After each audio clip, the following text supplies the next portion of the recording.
Hello दोस्तों, आप सभी का हमारे YouTube चैनल स्टडी आप के साथ में एक बार फिर से स्वागत है। आज हम लोग बात करने वाले हैं 13 टू 14 फरवरी तक के सारे इंपॉर्टेंट करंट अफेयर्स के बारे में।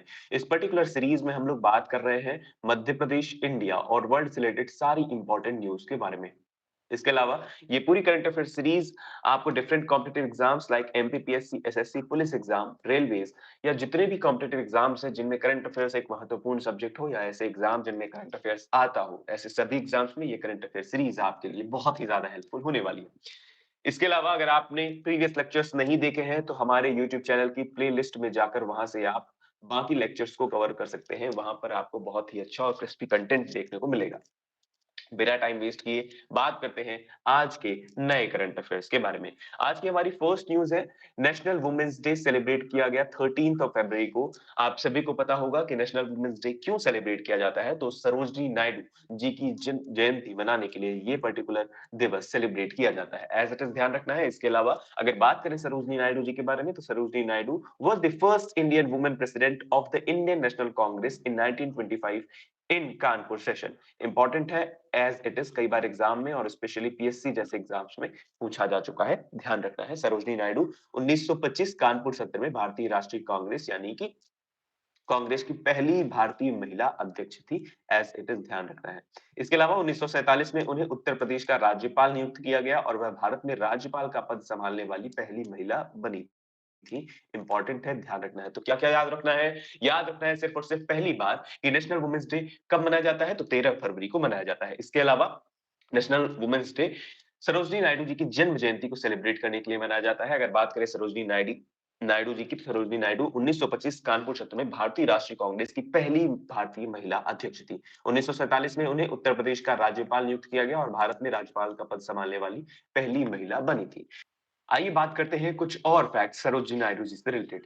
फिलहाल बात करते हैं इनके जन्म के बारे में। इनका जन्म 13 फरवरी 1879 हैदराबाद में इनका जन्म हुआ और मृत्यु 2 मार्च 1949 लखनऊ में हुई। इसके अलावा ये एक कवि और राजनीतिक कार्यकर्ता थी, साथ साथ ये महात्मा गांधी की शिष्या भी थी और इनका नाम भारत की कोकिला एज इट इज आपको ध्यान रखना है। इंपॉर्टेंट है, भारत की कोकिला किन्हें कहा जाता है, तो सरोजिनी नायडू जी को कहा जाता है। इसके अलावा सरोजिनी नायडू जी को ब्रिटिश सरकार ने कैशर-ए-हिंद पदक से सम्मानित किया है। इंपॉर्टेंट है ये वाली बात भी। इसके अलावा विश्व स्तर पर मान्यता प्राप्त लेखिका जिन्होंने 1905 में अपने कविता संग्रह गोल्डन थ्रेशोल्ड के प्रकाशन पर बुलबुले हिंद के रूप में इन्हें पहचान मिली। एज इट इज इंपॉर्टेंट है, ध्यान रखना। यही सारी बातें यहाँ पर इंग्लिश में भी दी गई है। तो नाइटिंगेल ऑफ इंडिया किसे कहा जाता है, तो ध्यान रखना है, आप सभी को पता होगा ये वाली बात की सरोजनी नायडू जी को कहा जाता है। बात करते हैं अगली इंपॉर्टेंट न्यूज के बारे में। अगली इंपॉर्टेंट न्यूज है, ऑस्ट्रेलिया ने लिफ्ट किया under 19 mains world cup title India को हराकर, भारत को हराकर, जो कि आयोजित किया गया था साउथ अफ्रीका में। हाल ही में दक्षिण अफ्रीका के बेनोनी में फाइनल हुआ भारत और ऑस्ट्रेलिया के बीच में। फाइनल हुआ जिसमें ऑस्ट्रेलिया ने बाजी मारी और अंडर 19 मेंस वर्ल्ड कप का खिताब जीत लिया है। ध्यान रखना है, एज इट इज इंपॉर्टेंट है। ऑस्ट्रेलिया ने आपने देखा होगा कि मेंस वर्ल्ड कप जो भारत में अभी हाल ही में आयोजित किया गया 2023 में, उसमें उसका टाइटल भी ऑस्ट्रेलिया ने जीता। साथ ही साथ अंडर 19 मेंस वर्ल्ड कप का खिताब भी फिर से ऑस्ट्रेलिया ने जीता है। एज इट इज इंपॉर्टेंट है, ध्यान रखना है। फिलहाल अगली न्यूज की बात करते हैं। अगली न्यूज है वर्ल्ड गवर्नमेंट समिट 2024 से related. World government summit world government summit की अगर हम लोग बात करें, तो इंडिया, तुर्की और Qatar have been declared as a guest of honour at the 2024 world government summit set to take place in Dubai from February 12 to 14। हाल ही में वर्ल्ड गवर्नमेंट समिट की अगर हम बात करें तो ये दुबई में आयोजित किया गया 12 से 14 फरवरी तक, जिसमें इंडिया, तुर्की और कतर को गेस्ट ऑफ ऑनर डिक्लेयर किया गया था। एज इट इज इंपॉर्टेंट है। इसके अलावा इसकी थीम क्या है, तो इसकी थीम है शेपिंग फ्यूचर गवर्नमेंट, यानी कि आने वाली भविष्य की गवर्नमेंट को एक शेप प्रदान करना है। इसके अलावा इसमें लगभग 25 गवर्नमेंट और उनके स्टेट हेड ने हिस्सा लिया था और रिप्रेजेंटेटिव्स थे 85 इंटरनेशनल और रीजनल ऑर्गेनाइजेशंस थे with 120 governmental delegation and 4,000 attendees. It enable government to identify innovative solution for future challenges. Important है। क्या याद रखना है? वर्ल्ड गवर्नमेंट समिट कहाँ आयोजित की गई, तो आप सभी को ये पता होना चाहिए, दुबई में आयोजित किया गई। इसके अलावा भारत अगर भारत के नजरिए से देखें तो भारत को गेस्ट ऑफ ऑनर डिक्लेयर किया गया। ध्यान रखना है ये वाली बात। इसके अलावा कौन-कौन हिस्सा ले रहा है, ये वाली बातें आपको ध्यान रखने की ज़रूरत बिल्कुल नहीं है। तीसरी बात क्या ध्यान रखेंगे आप इस स्लाइड से? तीसरी बात आप ध्यान रखेंगे इसकी थीम क्या है? तो इसकी थीम है shaping future government. Shaping future यानी भविष्य की जो सरकार है ना, उसको एक शेप प्रदान करना। ठीक है? यही सारी बातें यहाँ पर हिंदी में भी दी गई है, तो हिंदी मीडियम वालों को परेशान होने की ज़रूरत बिल्कुल भी नहीं है। चलिए, बात करते हैं अगली इंपॉर्टेंट न्यूज़ के बारे में। अगली इंपॉर्टेंट न्यूज़ है former prime minister Alexander Stubb wins Finland presidential election. Former prime minister of Finland, ये जो व्यक्ति दिख रहे हैं, ये जो पर्सनालिटी दिख रही है, इनका नाम है अलेक्जेंडर स्टब। स्टब, ठीक है? ये फिनलैंड के प्रीवियस यानी पहले प्राइम मिनिस्टर थे जो जिन्होंने प्रेसिडेंशियल यानी राष्ट्रपति के इलेक्शन में हिस्सा लिया और वो भी जीत लिया है। ध्यान रखना है ना? इसलिए अब नए प्रेसिडेंट अगर बात करें नए प्रेसिडेंट फिनलैंड के कौन होने वाले हैं तो आप सभी को पता होना चाहिए वो है अलेक्जेंडर स्टब। इंपॉर्टेंट है, ध्यान रखना है। फॉर्मर प्राइम मिनिस्टर थे अलेक्जेंडर स्टब, अब नए प्रेसिडेंट बन चुके हैं। अगर बात करें थोड़ी सी फिनलैंड की, तो फिनलैंड अप्रैल 2023 में नाटो का फुल फॉर्म क्या? North Atlantic Treaty Organisation. North Atlantic Atlantic Treaty Organisation. आपको कमेंट सेक्शन में बताना है इसका हेडक्वार्टर कहाँ है, इसका हेडक्वार्टर कहाँ है। मैंने ऑलरेडी कई बार बताया और शॉर्ट्स के माध्यम से भी हमने ये वाली बात कवर की है। ये 31st मेंबर बन गया है एज इट इज। ध्यान रखना है, Finland becomes the 31st member of NATO. इसके अलावा Finland is a north European nation bordering Sweden, Norway and Russia. यानी कि ये किन किन देशों से इसका बॉर्डर लगता है? तो स्वीडन, नॉर्वे और रशिया से इसका बॉर्डर लगता है। यहाँ की कैपिटल है हेलेंस्की और करेंसी है यूरो और यहाँ के करंट प्राइम मिनिस्टर हैं पेट्री ऑर्पो एज इट इज। ध्यान रखना है, तो ध्यान क्या रखना है इस पूरी स्लाइड से? हमें ध्यान रखना है अलेक्जेंडर स्टब बन चुके हैं नए प्रेसिडेंट फिनलैंड के। इसके अलावा फिनलैंड 31st मेंबर है नाटो का फुल फॉर्म ध्यान रखना है और हेडक्वार्टर ध्यान रखना है। इसके अलावा फिनलैंड किन किन देशों से लगता है? तो स्वीडन, नॉर्वे और रशिया। आपको मैप में जरूर देखना है इसकी लोकेशन। यहाँ की कैपिटल ध्यान रखनी है हेलेंस्की है, करेंसी यूरो और पीएम यानी प्राइम मिनिस्टर है पेट्री ऑर्पो। बात करते हैं अगली इंपॉर्टेंट न्यूज के बारे में। अगली इंपॉर्टेंट न्यूज है defence minister unveils the statue of general Bipin Rawat in Dehradun. आप सभी ने ये जनरल बिपिन रावत जी को का नाम सुना होगा। जनरल बिपिन रावत का statue Tons bridge school Dehradun में इनका स्टैच्यू लगाया गया, जैसा कि आपको यहाँ पर इमेज में दिख रहा है। अगर बात करें जनरल बिपिन रावत जी की, तो जनरल बिपिन रावत का फुल फॉर्म या इनका पूरा नाम है जनरल बिपिन लक्ष्मण सिंह रावत। 1958 में इनका जन्म और 21 में इनकी मृत्यु हुई थी। आप सभी को पता है उन्होंने जनवरी 2020 से दिसंबर 2021 में हेलीकॉप्टर दुर्घटना में अपनी मृत्यु तक भारतीय सशस्त्र बलों के पहले चीफ ऑफ डिफेंस के रूप में काम किया था। यानी प्रश्न क्या पूछा जाता है, कई बार एग्जाम में पूछा जा चुका है, first chief of defence staff कौन है? तो वो है जनरल बिपिन रावत, है ना? इनकी मृत्यु दिसंबर 2021 में हेलीकॉप्टर क्रैश के दौरान हुई। हमने ऑलरेडी ये वाली बात कवर की थी 2021 में जब हमने करंट अफेयर्स की शुरुआत की थी। इसके अलावा he served as a 57th chairman of the chief of staff committee as well as 26th army chief of army staff in the Indian army. ये आप ना भी ध्यान रखें तो चलेगा, लेकिन ध्यान रखना है first chief of defence staff, ये बहुत इंपॉर्टेंट है, ध्यान रखना है। इसके अलावा रावत की मृत्यु हुई MI-17 हेलीकॉप्टर के क्रैश लैंडिंग से, है ना?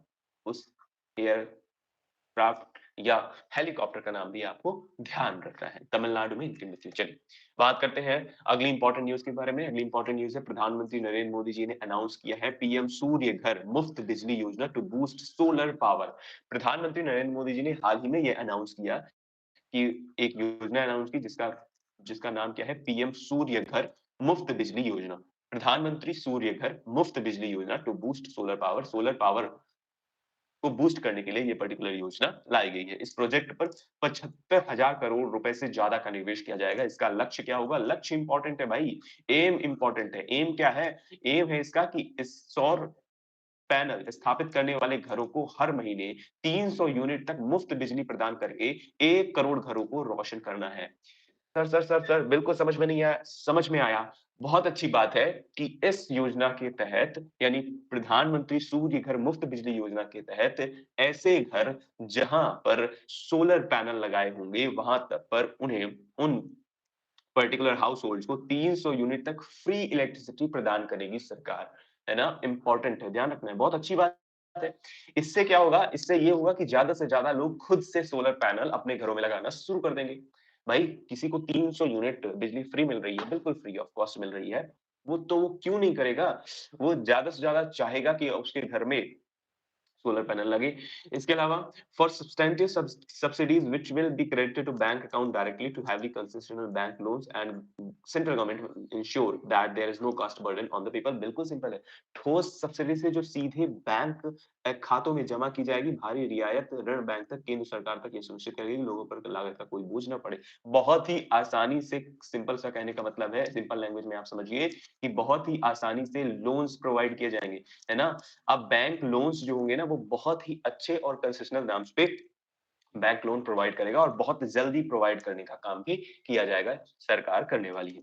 बात करते हैं अगली इंपॉर्टेंट न्यूज़ के बारे में। अगली इंपॉर्टेंट न्यूज़ है Indian air forces Sarang helicopter display team to participate at Singapore air show 2024। The team will showcase at aerobatics. क्या हुआ भाई? इंडियन एयर फोर्स, बात कर लें, इंडियन एयर फोर्स के सारंग हेलीकॉप्टर ने जिसकी इमेज आपको यहाँ पर देखने को मिल रही है, बहुत ही जबरदस्त हेलीकॉप्टर है। इसने सिंगापुर एयर शो में पार्टिसिपेट किया। सिंगापुर एयर शो, सिंगापुर में एक एयर शो पर्टिकुलरली परफॉर्म कराया गया जिसमें सारंग हेलीकॉप्टर इंडिया की तरफ से, इंडियन एयर फोर्स की तरफ से पार्टिसिपेट करता है ना? जिसका नाम क्या है? इसका नाम क्या है? तो इसका नाम आप सभी को ध्यान रखना है, इसका नाम है ध्रुव। ठीक है? सारंग का मतलब क्या होता है? पीकॉक। सारंग का मतलब क्या होता है? पीकॉक संस्कृत में। और सारंग हेलीकॉप्टर की बात करें तो Sarang helicopter display team was formed in 2003 and their first international public performance was in 2004 at Asian Aerospace Show Singapore. Dhruv helicopter को डिजाइन किसने किया है? तो डिजाइन किया है हिंदुस्तान एरोनॉटिक्स लिमिटेड ने। क्या क्या याद रखना है? तो याद रखना है सिंगापुर एयर शो में इंडियन एयरफोर्स की तरफ से किस हेलीकॉप्टर ने पार्टिसिपेट किया? तो आपको ध्यान रखना है सारंग हेलीकॉप्टर ने पार्टिसिपेट किया। इसके अलावा इसका नाम क्या है? इसका नाम है ध्रुव, ध्यान रखना है। इसके अलावा इसे डिजाइन किसने किया है? तो अगर बात करें, इसे डिजाइन किया है, designed by HAL Hindustan Aeronautics Limited के द्वारा इसे तैयार किया गया है, डिजाइन किया है।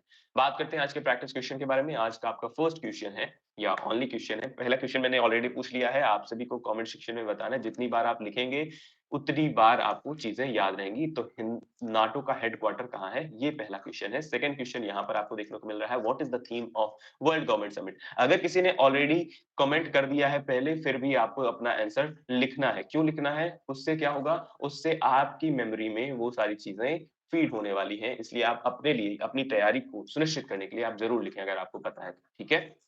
नहीं पता है तो देख के लिखें, लेकिन लिखें ज़रूर, है ना? चलिए, बात करते हैं, what is the theme of world government summit 2024। आप सभी को याद हो गया होगा, मुझे पूरी उम्मीद है, हमने यहाँ अभी थोड़ी देर पहले पढ़ा है। आपको इसका जवाब कहाँ देना है? कमेंट सेक्शन में देना है। ठीक है? कहाँ आयोजित हुआ ये भी आप बता देना। ठीक है? जितनी बार चीज़ें लिखेंगे उतना ज़्यादा चीज़ें याद होंगी। इसके अलावा अगर आपकी किसी भी तरह की क्वेरी है तो आप इन social media handles Instagram, Telegram, Facebook से जुड़कर आप वो सवाल पूछ सकते हैं, साथ-साथ आप हमें फॉलो कर सकते हैं। मुझे उम्मीद है कि आपको ये पूरा सेशन पसंद आया होगा, तो आप अपने दोस्तों को इन डिफरेंट सोशल मीडिया पर ज़रूर शेयर करेंगे इस सेशन को। हम लोग फिर से मिलेंगे अपने नेक्स्ट लेक्चर में, तब तक के लिए आप सभी अपना ख्याल रखिए और सबसे इम्पोर्टेंट बात, मुस्कुराते रहिए। Thank you, Tata, bye-bye.